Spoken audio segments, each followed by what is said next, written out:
So, welcome again to the Institute of English Studies at the Faculty of Letters, University of Wrocław. I'm Dr. Paulina Pająk, and it is my pleasure to have the opportunity to lecture here today to the future students of our university. The title of my talk is Why Recycled Characters Are Like Puzzles, Gaps, Surprises, and Invisible Stories. I will share some insights from research on creative transformations of literary text and characters that were first imagined by modernist writers between two global wars. Creating characters is for many writers, including the Nobel Prize laureate Olga Tokarczuk, the most fun and mysterious aspect of the creative process. While imagining fictional worlds, many artists search for inspiration.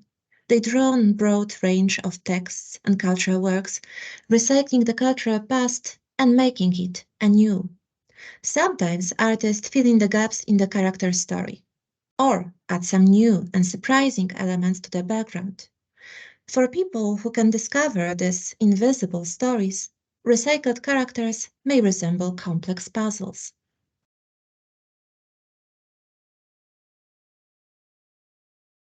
I would like to briefly explain now several terms that I will use frequently in my talk. Recycling. Recycling is a practice as old as culture itself.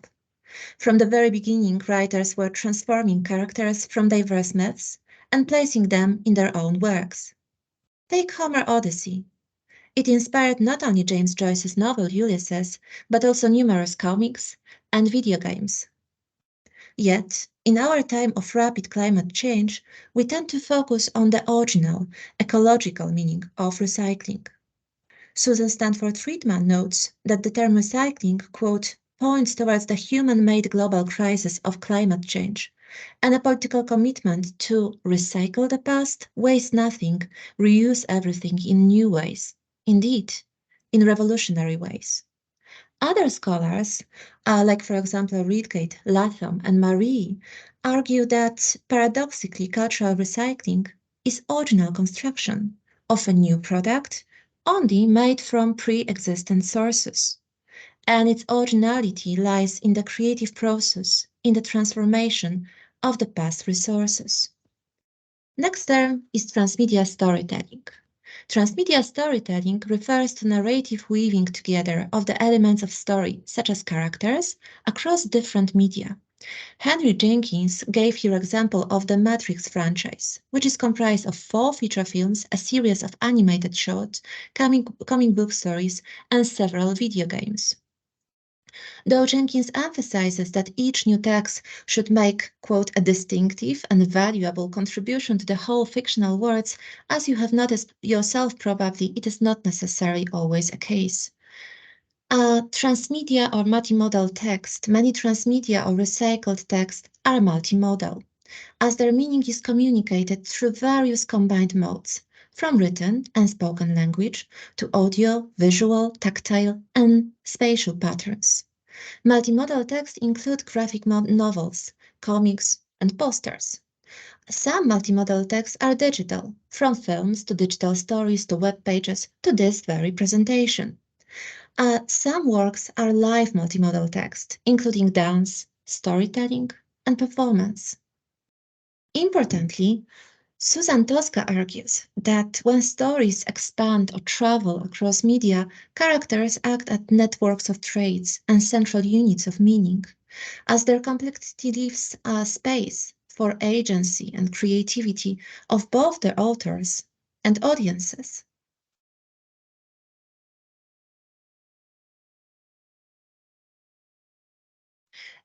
So let us focus now on Virginia Woolf's modernist novel, Mrs. Dalloway.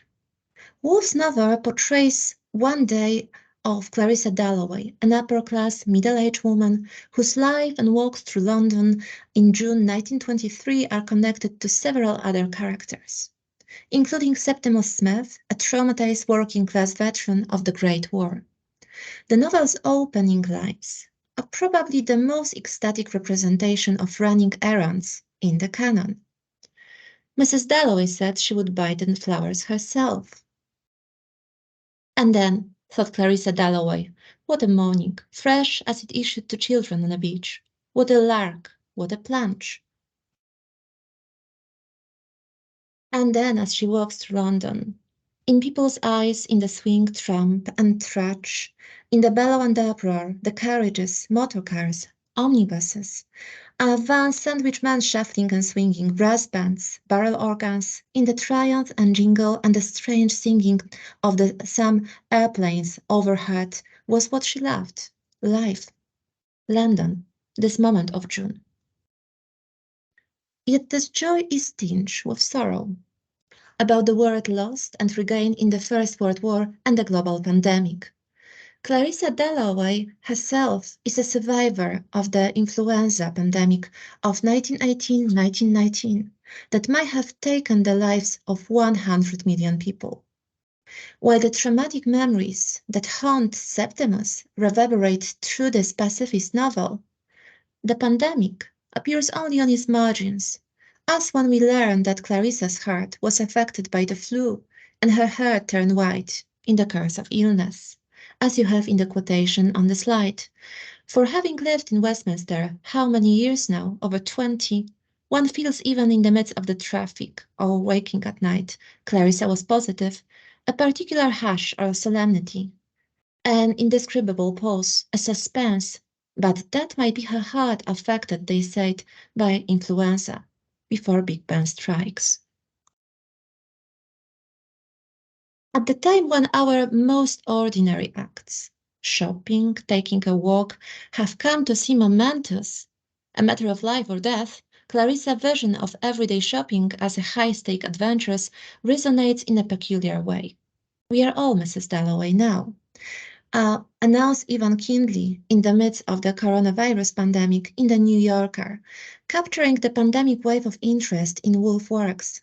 Diverse audiences, writers, and artists have turned to Woolf's writing on illness, survival, and death, with a new awareness of their genesis, both in the aftermath of the First World War and of that of the global pandemic. So, in the first days of the lockdown brought by our recent coronavirus pandemic, variations of the novel opening, Mrs. Dalloway said she would buy the flowers herself, as you well remember, I'm sure, were cropping up on Twitter. So, for example, one person wrote, Mrs. Dalloway said she would buy the sanitizer herself. Another person, Mrs. Dalloway said she would scroll through pictures of flower herself. Mrs. Dalloway said she would make the mask herself. And, with a bit of sardonic humor, Mrs. Dalloway said she would catch the virus herself. The one was accompanied by a photo of a crowded market flower in East London. On January 25th, 2022, and the exact day marking the 140th anniversary of Woolf's birthday, Anna Puk and Talia Argondezi published a short story. Titled, Mrs. Dalloway said she would buy the rapid COVID test herself, with a parodic note to Woolf's Mrs. Dalloway.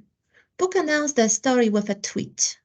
Quote, what a laugh, what fun, to co-write this piece with Talia Argondezi for McSweeney's, and what an impossible task is to parody a genius. Happy birthday, Virginia Woolf, and apologies in advance. A social media preview, as you could see, was illustrated with an image that combines a spectral figure of the writer with the notion of multiplicity, replication, since Woolf's iconic 1902 photograph is juxtaposed with several samples of the 15 minutes COVID-19 antigen self-test. This is a digital multimodal story. Since the text is freely available to global audiences, you can still read it if you wish, via website of McSweeney's, an independent non-profit publishing company based in San Francisco. Puk and Argondezi fiction carefully imitates and parodies some Dallowesque elements and adapt them to pandemic settings. They imitate Woolf's experimental technique, oscillating between the narrative of ordinary events and the complex working of the human mind.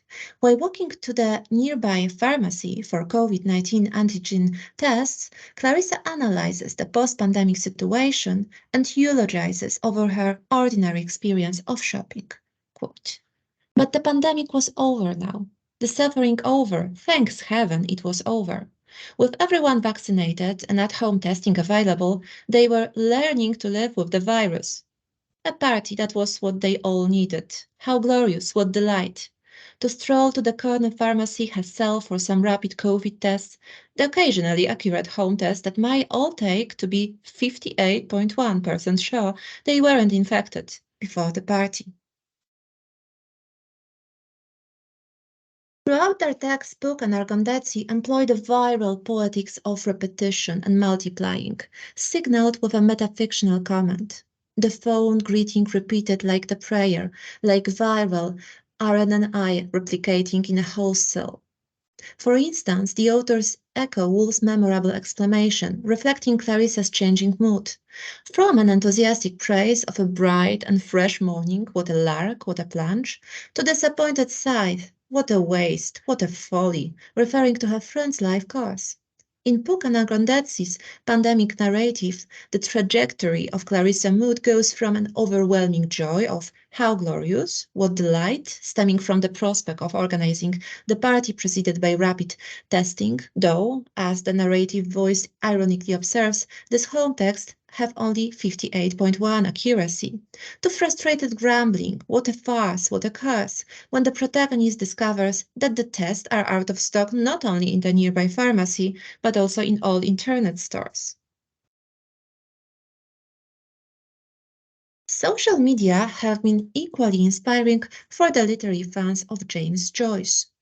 His novel Ulysses follows the structure of Homer's Odyssey, the ancient Greek epic about Odysseus' journey home from the Trojan War to his wife Penelope. Joyce said once, allegedly, that he thought that Odyssey's theme was greater, more human than that of Hamlet, Don Quixote, Dante, Faust, and referred to Ulysses, Odysseus in Latin, as a pacifist, father, wanderer, musician, and artist. Odysseus becomes Joyce's anti-hero, Leopold Bloom, and the voyage home is condensed to one single day, 16 June 1904 in Dublin. Hence, every year in June, Joyce's readers celebrate the anniversary of that date as a Bloomsday. On Bloomsday 2011, the project Ulysses Meets Twitter encouraged readers to recycle Joyce's 265,000-word novel through tweets within the 24-hour period that the novel Odyssey takes place. All volunteers needed to do was to choose a section from one of the 18 episodes. Then, as they wrote thoughtfully, soulfully, fancifully, compose a series of 4 to 6 tweets to represent this section. The participants, ranging from German tutor from Cork to Scottish woman with neurological condition to the lawyer based in Baltimore, created a live digital multimodal text and a perfect example of recycled work which uses the modernist novel in new ways.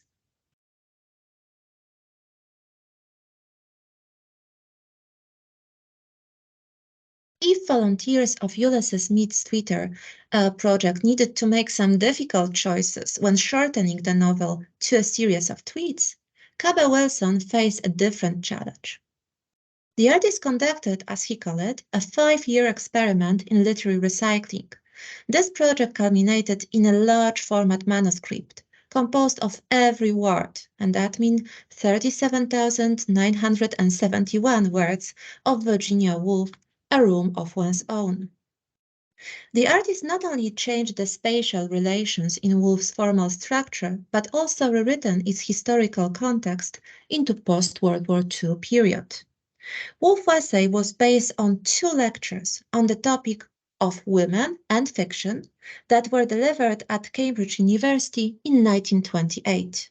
It examines the educational, social, financial disadvantages women have faced. In her essay, Woolf imagined a revolutionary modern novel about Chloe and Olivia, who work together in a scientific lab. And at least partially, Cabell Wilson fulfills this dream as his works features the protagonist named Olivia, a biracial queer student at the University of Cambridge. whose experience of alienation and racism leads to engagement with the revolutionary writings of the 1960s Black Power movement and decision to burn down all their libraries, including the manuscript on display of a room of one's own. Yet, as we know all too well, manuscripts do not burn, and the draft of Woolf's essay survives. Olivia realizes that she can cut up and reorder Woolf's words to make a new word order and a new world order for the future, as did the artist in his metafictional gesture. Wilson's work is then both a tribute to and a critique of Woolf's essay.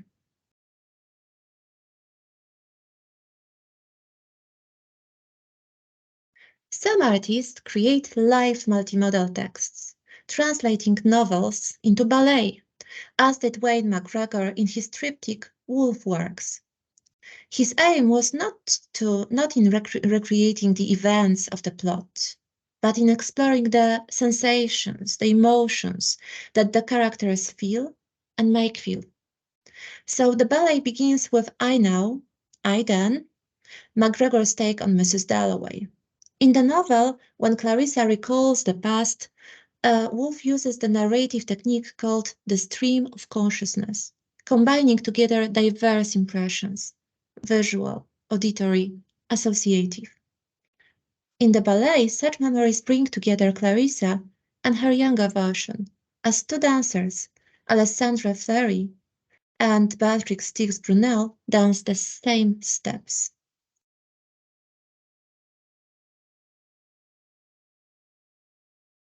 If in McGregor's ballet, audience needs to embrace two versions of the same characters at the same time on stage, Katarzyna Bazernik and Jakub Wróblewski decided that they need no less than 4 simultaneous narrative streams to evoke the experience of reading Joyce's enigmatic, multilingual, dreamlike work titled Finnegan's Wake.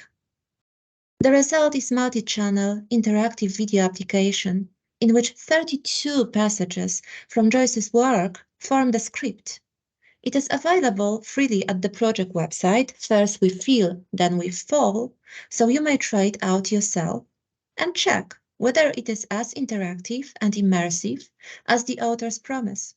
They explain that the networks of meaning are translated into dynamic and visual work, and the audience can, in a way, co-shape in the process of interactive viewing.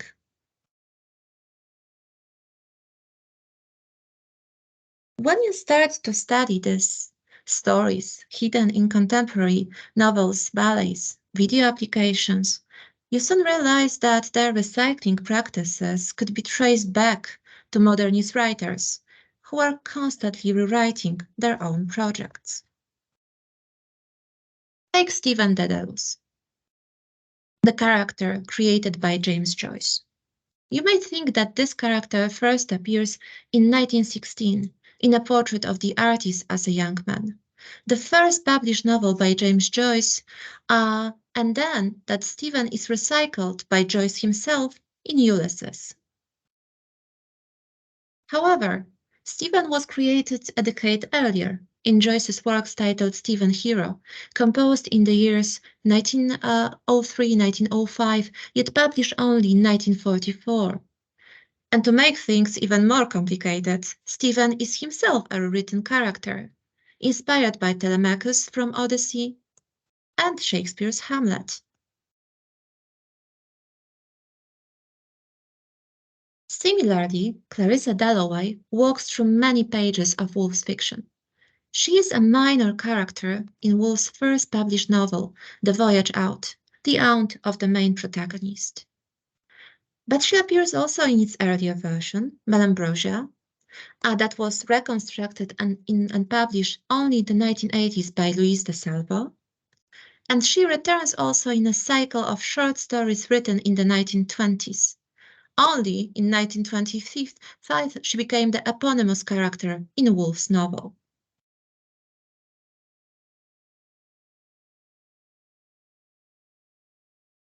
Yet, there are many other invisible stories that you may discover. Here you may see the focus of some research projects carried by students in my classes. You may compare, for example, the protagonists named Elizabeth Bennet in Jane Austen's Pride and Prejudice and in Seth Graham Smith's Pride and Prejudice and Zombies to discover that they are basically the same, though the latter is in possession of many self-defense weapons.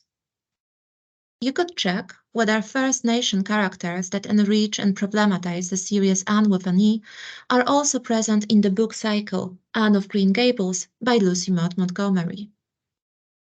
If you enjoy stories about freedom and longing, or you would like to know more about the Black protagonist of Mark Twain's Huckleberry Finn, you may find it all in Nancy Rowley's novel My Dream.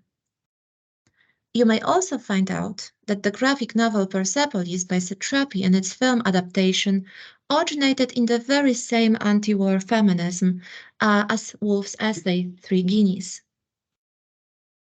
Possibly, you will be surprised that Cass Brecker from Leiber Dugas' Six of Crows and its adaptation Shadow and Bone is a distant shadow of Shakespeare's Hamlet. You may have heard that Drac from Hotel Transylvania could be traced back to Bram Stoker's Gothic novel, Dracula. But what about Vlad III, a historical figure that inspired Stoker? Finally, you may deduce whether there are any obvious facts that support fanfiction ships inspired and hype by contemporary adaptation of Arthur Conan Doyle's 56 stories and 4 novels about Sherlock Holmes. And there are still many other invisible stories, hiding in plain sight, waiting for your discovery. This lecture is an invitation to explore recycled characters, their literary background, and mutable roles in cultural memory, along with diverse multimodal forms in which they reach us, contemporary audiences. Let me quote once again Tokarczuk's Nobel Prize lecture. Perhaps we should trust fragments, as it is fragments that create constellations capable of describing more and in a more complex way, multidimensionally, said the writer and proposed. Our stories could refer to one another in an infinite way, and their central characters could enter into relationships with each other.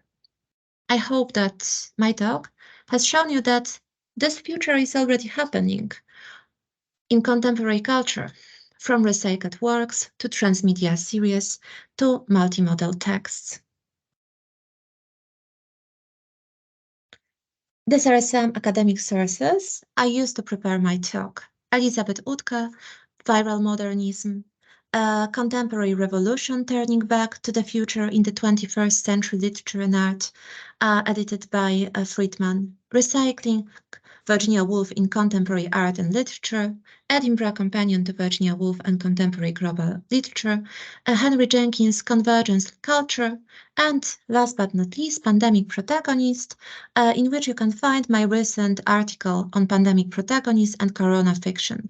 Since this is an open access publication, if you would be interested, if you would like to know more, you may read it at publisher websites provided on the slide. And if you have any comments or questions, do not hesitate to ask them now or to contact me via email paulinapająk@uf.edu.pl, visible on the screen and of course also listed at IFA website.